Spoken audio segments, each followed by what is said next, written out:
también acá en estas hormonas el eje hipotálamo, hipófisis y gónada, ya sea el testículo o ya sea el ovario. ¿Quién es el que parte acá? Es la GnRH, que por pulsatividad estimula la producción de FSH y de LH, la folículo estimulante y la hormona luteinizante.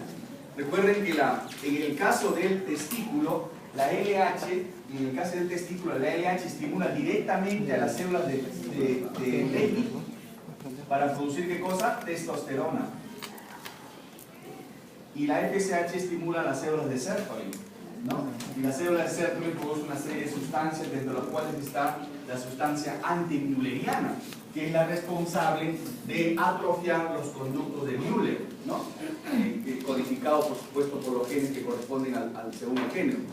Entonces, la idea es que ustedes también recuerden el feedback que existe al respecto a partir de testosterona. Este eje hipotálamo, hipófisis, gónada se mantiene lo mismo para los ovarios, como vamos a ver. Entonces, recuerden, les vuelvo a repetir, la FSH estimula a las células de Sertoli. Y las células de Sertoli, ¿no?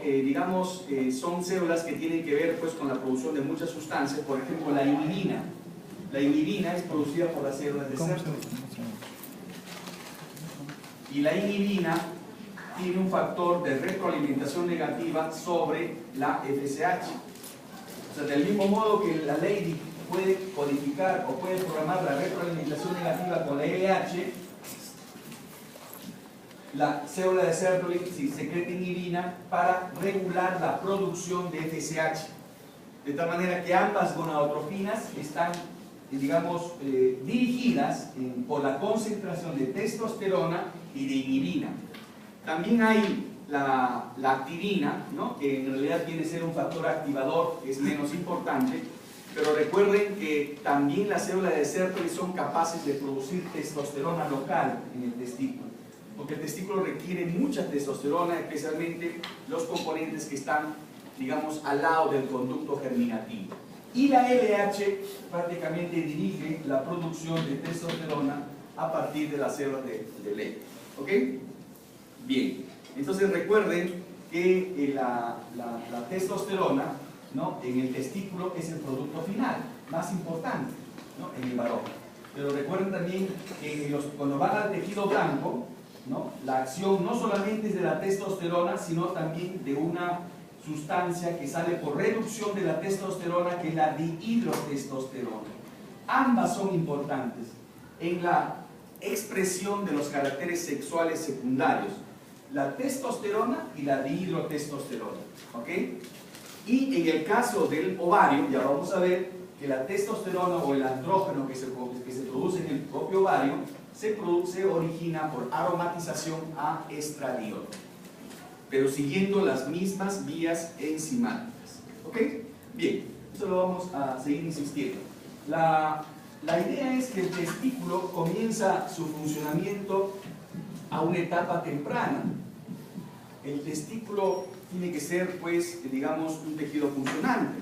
Recuerden que la palabra testículo viene de origen de testificar, ¿no? O sea, la única manera de testificar que es varón es la presencia del testículo. De ahí viene la palabra de testes, de ahí testículo. Y el crecimiento del testículo o la actividad hormonal del testículo comienza habitualmente en el varón entre los 9 y los 14 años, ¿no? Entre los 9 y los 14 años comienza la actividad testicular, es decir, comienza la pubertad. Pero ya en el feto hay actividad de la célula Leydig, especialmente entre la 11ª y 17ª semana de gestación. También hay pequeña actividad de testosterona, ¿no? Y también se describe que hay también actividad de andrógenos en los primeros 6 meses de vida. Por eso que este periodo de los primeros 6 meses de vida se le ha llamado mini pubertad. Es una mini pubertad que sucede normalmente tanto en varones como en mujeres. En este caso estamos hablando de testículo. Entonces miren qué importante es la función testicular en semanas claves. En esta semana donde hay la semana de diferenciación sexual y, según la teoría, también influye en el desarrollo cerebral. hace algún tiempo, investigadores españoles lanzaron la teoría de un cerebro masculino y de un cerebro femenino. Ya se sabía que había diferencias anatómicas entre el cerebro masculino y el cerebro femenino. Uno de ellos, por ejemplo, es el cuerpo calloso, otro de ellos es el número de células del tálamo, ¿no? Que hace que haya diferencias anatómicas entre ambos cerebros, ¿no? Entonces, quizás esto sea marcado por la impregnación de andrógenos en el sexo masculino en la vida intrauterina. Y eso explica por qué algunas mujercitas que tienen problemas patológicos X, en la cual hay andrógenos en la etapa intrauterina, tienen un comportamiento más agresivo en la etapa postnatal. En fin, esos son datos interesantes que ustedes tienen que revisar y que si quizás haya malas o buenas noticias al respecto en el futuro. Entonces, el testículo es capaz de producir testosterona, es capaz de producir dihidrotestosterona, pero como fruto de la conversión de la testosterona a dihidrotestosterona, y androstenediona. Pero además estradiol. Recuerden que las células de Sertoli pueden producir pequeñas cantidades de estradiol.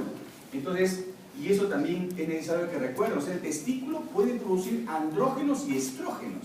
Lo que pasa es que normalmente produce como productos finales más andrógenos y especialmente testosterona, ¿ok? Pero en años prepuberales, antes del inicio de la pubertad, el andrógeno más importante, por ejemplo, no es la testosterona, sino la androstenediona. O sea, en los años prepuberales, el andrógeno más importante que se mantiene en mayor concentración que los otros es la androstenediona. Ya después, en la pubertad, es donde se eleva la testosterona. Bien, y recuerden que la testosterona tiene que estar en altas concentraciones en el testículo para que estimule el conducto germinativo y, por lo tanto, la espermatogénesis. Un hecho también importante es que cuando se inicia la actividad de la testosterona, esta se eleva predominantemente en la noche, igual que la LH. O sea, cuando un niño entra a la pubertad, la primera evidencia que está elevándose la testosterona y la LH es de noche. Los picos son más acentuados de noche. Entonces, eso también respetando el ritmo circadiano que tienen los andrógenos en el organismo humano. Bien, no se olviden, resumimos, células de Leydig, andrógenos. ¿Quién controla la producción de andrógenos en la célula de Leydig? La LH. Sertoli, inhibina, sustancia inhibidora de Müller o factor inhibidor o factor anti-mülleriano. ¿Y quién codifica la función de las células de Sertoli? La FSH. O sea, son dos ejes, digamos, que es interesante diferenciar, porque, ojo, que la producción androgénica se valora con el eje LH y testosterona, pero la presencia del tejido activo puede valorarse con el dosaje de FSH, inhibina y otras sustancias. Entonces, es muy importante. Y además recordar que los conductos germinativos requieren altas cantidades de testosterona para producir espermatozoides, y eso está guiado no por la testosterona, ¿no? Y por la FSH, porque la FSH es la que prolifera, hace proliferar la maduración de los espermatozoides en los conductos germinales. ¿Ok? Ahí está el cuadro, Leydig, Sertoli y conductos germinativos o germinales. Bien, recuerden también los mecanismos de acción de la testosterona. Este es un esteroide. Este entra a la célula a través de la membrana plasmática e interactúa con su receptor, y el complejo hormona-receptor permite que entre al núcleo, se codifique por transcripción un ARN mensajero y se produzca una proteína enzimática que tiene un rol que modifica el metabolismo de la célula según la función. Entonces, el receptor de la testosterona está en el citosol, ¿no? Y que después este mensaje se traslada al núcleo donde sucede la transcripción. Es el mismo mecanismo de cualquier hormona esteroidea. El calcitriol, por ejemplo, tiene el mismo mecanismo. Y recordemos las acciones de la testosterona. Miren este importante efecto que les comentaba sobre la diferenciación sexual in útero, ¿no? No solamente con los genitales externos, sino también con el desarrollo cerebral, la maduración y el trofismo de los genitales externos de la pubertad, y por supuesto de otros órganos que tienen que ver con el aparato reproductor del hombre, la próstata, ¿no? La secreción prostática, la inducción de los trastornos de la próstata de la vida, también tiene que ver esto, o sea, los estímulos tróficos, ¿no? Los folículos pilosos, ¿no? El estímulo a su crecimiento y distribución durante la pubertad, también. El efecto en los genitales internos, desarrollo durante la gestación, ¿no? Diferenciación de los conductos de Wolff para formar el epidídimo, vías deferentes, vesículas seminales, la masa muscular esquelética, el incremento de la masa muscular, ¿no? La eritropoiesis, por eso es que el hombre tiene mayor cantidad de hemoglobina que la mujer por la presencia de andrógenos. Los andrógenos son potentes estimulantes de la eritropoiesis. Y en los huesos, acción trófica, que también tienen la testosterona. Bien, entonces, eso es con respecto al testículo. Con respecto al ovario, tenemos que recordar que hay estos componentes: el 17 beta estradiol, que es E2, la estrona y el estriol, que forman generalmente a partir de compuestos de 27 a 18 carbonos. Estas tienen además dentro proteínas tipo de transportadoras intracelulares dentro del citoesqueleto, y eso facilita el movimiento de los esteroides sexuales, especialmente en el ovario. El paso limitante, como siempre, al igual que cualquier otra, la glándula suprarrenal o el testículo, es la entrada de colesterol. Si no hay colesterol, no hay producción de hormona sexual, no hay producción en este caso de estrógenos. Entonces el paso limitante es la entrada de colesterol a la membrana interna mitocondrial. ¿Cómo es que el ovario produce estrógenos? La maquinaria es la misma, recuerden, la maquinaria es la misma. O sea, hay una teoría que se llama teoría de two cells, o sea, teoría de las dos células, para recordar la coordinación estrecha que hay entre las células de la teca y las células de la granulosa en el ovario. ¿Por qué se llama esto? Porque las células de la teca se encargan de producir andrógenos y las células de la granulosa aromatizan estrógenos, estrona y estriol, a partir de estradiol en el hígado. La actividad de la aromatasa es importante acá, pero también hay aromatasa en el músculo, en la grasa, en el tejido nervioso y en las células del heno. Entonces, esa teoría two cell explica por qué es que el ovario produce estradiol, estrógenos, a partir de andrógenos.